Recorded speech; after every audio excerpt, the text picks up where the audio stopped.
Good evening and welcome to this Franciscan Beat News Brief. I'm Thomas Pear-Manley. We begin tonight with an announcement from the Vatican regarding the Synod on Synodality. Pope Francis has decided to extend the Synod by 1 year. During the Holy Father's Sunday Angelus, His Holiness announced that the Synod is being extended to allow the third phase, which is the actual meeting of the bishops, to be divided into two parts. The Holy Father stated that this change would, quote, allow more time to find a way forward. The first phase of the Synod saw only 10% of baptized Catholics participate in the initial discussions, and now the entire Synod is seeing widespread criticism by Catholic conservatives, who believe that the Synod could irreparably damage or even destroy the Church. A new poll shows that 71% of voters think that the future of the country is at stake when they vote in November's midterm elections. That's according to a new poll by the Associated Press. The poll findings suggest voters are motivated to turn out despite deep pessimism about the state of U.S. politics and dissatisfaction with the country.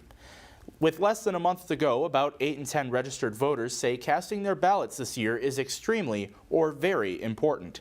That's true of voters who prefer Republicans win majorities in Congress and those who want to see Democrats remain in power.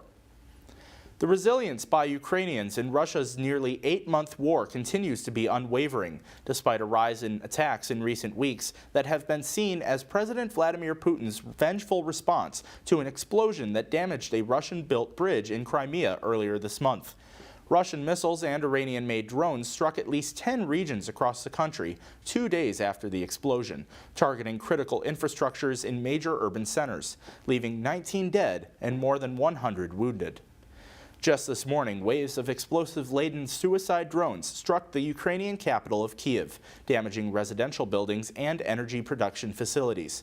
Ukrainian officials have confirmed the death of 4 people in the attacks. Aerial attacks like this in Kyiv have grown increasingly rare in recent months, and the concentrated use of drones in these attacks continues to fray the nerves of citizens still living in Kyiv. Chinese President Xi Jinping has called for faster military development and announced no change in policies that have strained relations with Washington and tightened the ruling Communist Party's control over society and the economy.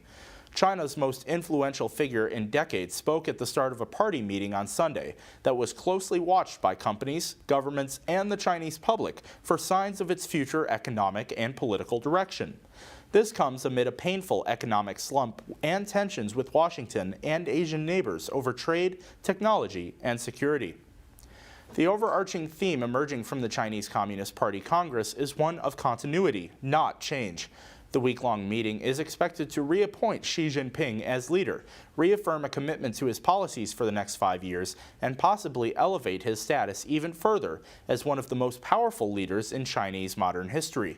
For many Chinese, the more immediate question is whether there will be any easing of the zero-COVID policy after the party Congress. The answer is not immediately. When changes do come, they will come gradually. British Prime Minister Liz Truss has only been in office for 6 weeks, but already her libertarian economic policies have triggered a financial crisis, emergency central bank intervention, multiple U-turns, and the firing of her Chancellor of the Exchequer. Now Truss faces a mutiny inside the governing Conservative Party that leaves her leadership hanging by a thread.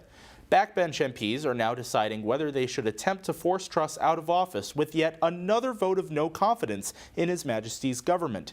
Opposition Labour and Scottish National Party MPs would rather see a general election be called instead of another vote for a new Conservative Party leader.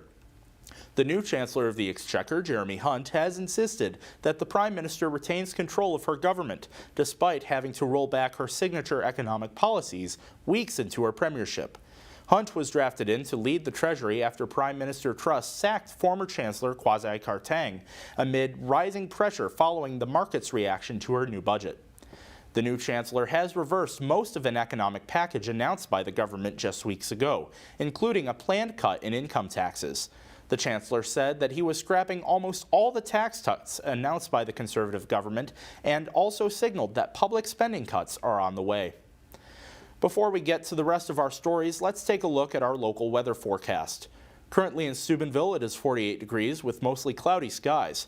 After 16-mile-per-hour winds, that temperature feels like 42 degrees. That wind continuing into tomorrow, where we can expect a low of 37 degrees and a 66% chance of rain and snow showers.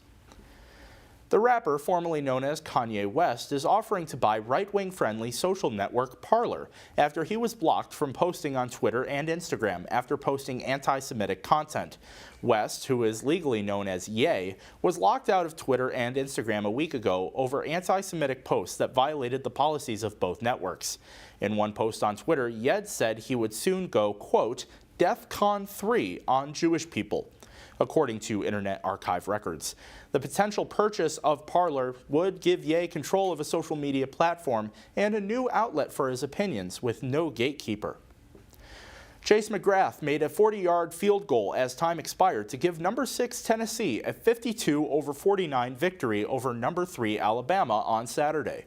As soon as the kick knuckleballed through the uprights, some of the more than 100,000 fans stormed the field to celebrate the Volunteers ending a 15-game streak to the Crimson Tide. It didn't take long for the goalposts to come down.